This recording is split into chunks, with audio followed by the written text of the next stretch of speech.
Current source जैसे कि voltage source में हमने पढ़ा था इंडिपेंडेंट वोल्टेज सोर्स, वैसे इंडिपेंडेंट करंट सोर्स होता है।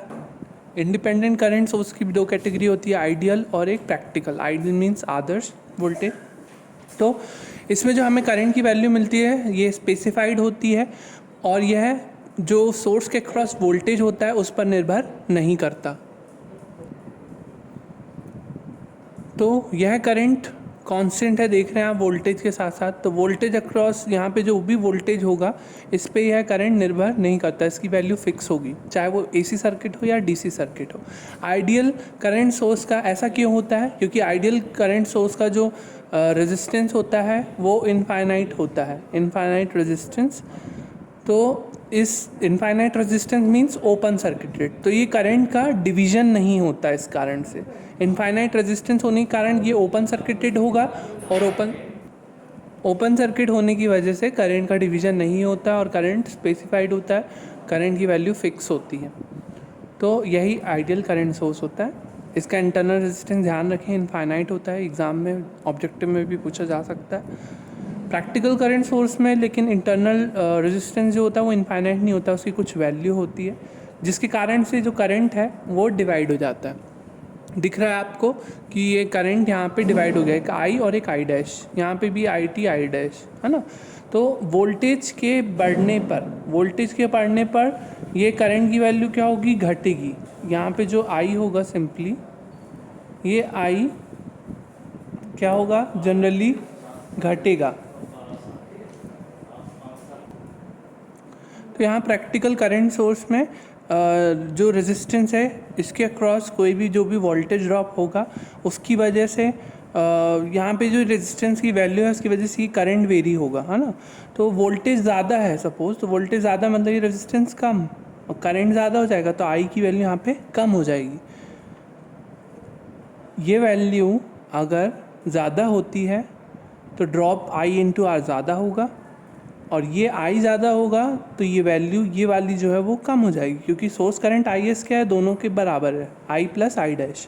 आई एस को हम जनरली लिखेंगे आई प्लस आई डैश, तो आई को हम क्या लिख सकते हैं यहाँ से?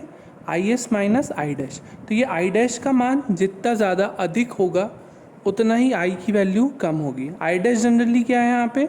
आई डैश को हम वी बाय आर के फॉर्म में लिखेंगे, तो वी बाय आर एस। तो इसीलिए यहाँ पे जो कैरेक्टरिस्टिक्स आएगी, आई वी कैरेक्टरिस्टिक्स कुछ इस प्रकार से आएगी कि अगर वोल्टेज की वैल्यू बढ़ रही है, ये वोल्टेज अक्रॉस टर्मिनल में बढ़ रहा है, मीन्स आई डैश की वैल्यू अगर बढ़ रही है तो यहाँ पर आई की वैल्यू क्या होगी? वोल्टेज की बढ़ने के साथ कम होती जाएगी। तो इस प्रकार से प्रैक्टिकल करंट सोर्स की आई वी कैरेक्टरिस्टिक्स इस प्रकार की होती है और आइडियल करंट सोर्स की आई वी कैरेक्टरिस्टिक्स इस प्रकार की होती है। जैसा हमने वोल्टेज सोर्सेज के लिए अगर एक से ज़्यादा होते हैं सर्किट में, सीरीज़ या पैरेलल में या अन्य कॉम्बिनेशन में, तो कैसे हम करते हैं उसको सॉल्व। जैसे I1 है ये I2 है, दोनों एक ही डायरेक्शन में है और पैरेलल है, तो ये क्या हो जाएगा? I1 plus I2। सपोज़ ये थे मतलब एक ही डायरेक्शन में थे ऊपर, पर अगर डायरेक्शन अगर रिवर्स हो, एक का ऊपर एक का नीचे या एक का नीचे दूसरे का ऊपर, इस प्रकार से, तो ये वैल्यू इस प्रकार से होगी। जैसे यहाँ पे I1 ऊपर है, I2 नीचे है। I1 ऊपर है और सपोज I1 की वैल्यू I2 से अधिक है तो आप किसका डायरेक्शन लेंगे? I1 का। I1 की वैल्यू ज़्यादा है तो आप किसकी डायरेक्शन लेंगे? I1 की। I1 की डायरेक्शन कहाँ है? ऊपर की तरफ। तो I1 की डायरेक्शन ऊपर की तरफ है, I2 की नीचे की तरफ, और I1 I2 से ज़्यादा है तो ये एक ही करंट सोर्स में जब हम इसको लिखेंगे तो ये क्या हो जाएगा? I1 minus of I2। Minus I2 क्यों? क्योंकि ये रिवर्स डायरेक्शन में, अगर ये सेम डायरेक्शन में होता तो प्लस होता, पर ये रिवर्स डायरेक्शन में तो ये माइनस होगा। अब सपोज I2 अगर I1 से ज़्यादा है तो I2 की जो वैल्यू, I2 जो है वो क्या है? डाउनवर्ड डायरेक्शन में है, I2 जो है डाउनवर्ड डायरेक्शन में है, इस प्रकार से। तो I2 की डाउनवर्ड डायरेक्शन हम लेंगे और माइनस क्या लेंगे? I1। तो I2 जब I1 से ज़्यादा हो तो हम डाउनवर्ड डायरेक्शन के साथ I2 माइनस I1 को इस प्रकार से लिख सकते हैं। सपोज दो करंट सोर्स यहाँ पे जैसे सीरीज़ में लगे हुए हैं, करंट सोर्स दो सीरीज़ में लगे हुए हैं, सीरीज़ में हमेशा करंट क्या होता है, सेम होता है। दो होंगे भी तो क्या होगा, इनकी वैल्यू सेम होगी। ये कभी भी ऐसा नहीं हो सकता कि ये 3 एम्पियर ये 2 एम्पियर, ऐसा कभी नहीं हो सकता। ये 3 एम्पियर तो ये भी 3 एम्पियर। एक सीरीज़ कनेक्शन में करंट की वैल्यू हमेशा सेम होगी, चाहे कितने भी एलिमेंट्स लगे हों। तो I1 इक्वल्स टू I2 होगा हमेशा। अगर करंट सोर्स के सीरीज़ में कोई रेजिस्टेंस हो तो इस रेजिस्टेंस के, जैसे कि हमने वोल्टेज सोर्स के पैरेलल में कोई रेजिस्टेंस होता था तो उसके होने नहीं होने से कोई फ़र्क नहीं होता, क्योंकि पैरेलली जो भी अलग डिवाइसेस लगेंगी उसके साथ उसमें पैरेलल वोल्टेज सेम होता है, तो उस रेजिस्टेंस के होने से कोई फ़र्क नहीं पड़ता। वैसे ही इस करंट सोर्स के लिए इस रेजिस्टेंस का कोई महत्व नहीं है। ये रेजिस्टेंस हो या ना हो, ये करंट की वैल्यू जो है आई की आई ही रहेगी। तो इस रेजिस्टेंस को हम जनरली निगलेक्ट कर सकते हैं।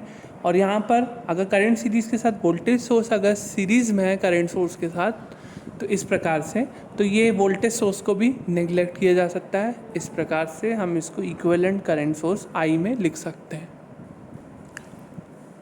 नेक्स्ट कैटेगरी है डिपेंडेंट करंट सोर्स की। जैसे कि आपने डिपेंडेंट वोल्टेज सोर्स पढ़ा था, जहाँ आपने पढ़ा था कि वोल्टेज सोर्स क्वांटिटी को अगर किसी अन्य वोल्टेज या करंट द्वारा परिपथ में नियंत्रित किया जाता है तो उसे डिपेंडेंट वोल्टेज सोर्स कहते हैं। तो वैसे डिपेंडेंट करंट सोर्स के लिए भी अगर करंट सोर्स क्वांटिटी को किसी अन्य वोल्टेज या करंट से परिपथ में नियंत्रित किया जाता है तो वह डिपेंडेंट करंट सोर्स कहलाता है। तो यहाँ पे करंट सोर्स की रिप्रेजेंटेशन भी इस प्रकार से होगी। डायमंड शेप में आप देखेंगे हमेशा करंट सोर्स आपको दिखेगा, सर्कुलर शेप में या प्लेट के फॉर्म में आपको इंडिपेंडेंट वोल्टेज सोर्स दिखते हैं। तो यहाँ पर पहली कैटेगरी होती है इसकी वोल्टेज कंट्रोल करंट सोर्स या वोल्टेज डिपेंडेंट करंट सोर्स। ऐसा करंट सोर्स जो कि वोल्टेज पर निर्भर कर रहा हो। जैसे कि आप देख रहे हैं ये सर्किट, इस सर्किट में ये आपको करंट की डायरेक्शन दिख रही है। तो करंट होता है तो डायरेक्शन में होता है, एरो में, या तो ऊपर या नीचे। तो ये एरो में आपको दिख रहा है, तो ये डायमंड शेप में है। तो ये कंफर्म हो गया कि ये कौन सा सोर्स है, ये डिपेंडेंट करंट सोर्स है। अब ये वोल्टेज डिपेंडेंट है कि करंट डिपेंडेंट है, हम इसकी वैल्यू से देखेंगे।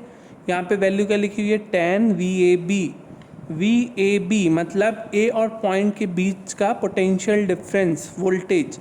ए बी पॉइंट कहाँ है, यहाँ है। सर्किट में कहीं भी जहाँ भी ए बी पॉइंट होंगे आप वहाँ पे चले जाएं। ए बी पॉइंट कहाँ है, यहाँ है। तो ए और बी के बीच में कौन सा एलिमेंट कनेक्टेड है, सी। तो इस सी के क्रॉस वोल्टेज क्या लिया है हमने, प्लस माइनस VAB।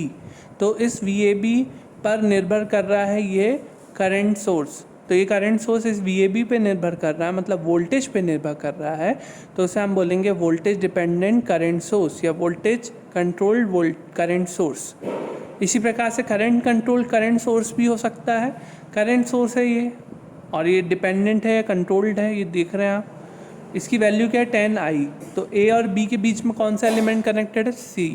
और इससे फ्लो होने वाली करंट कौन है, I। तो इस I धारा पर निर्भर कर रहा है धारा स्रोत। तो ये क्या हो जाएगा, धारा नियंत्रित धारा स्रोत या करंट कंट्रोल्ड करंट सोर्स।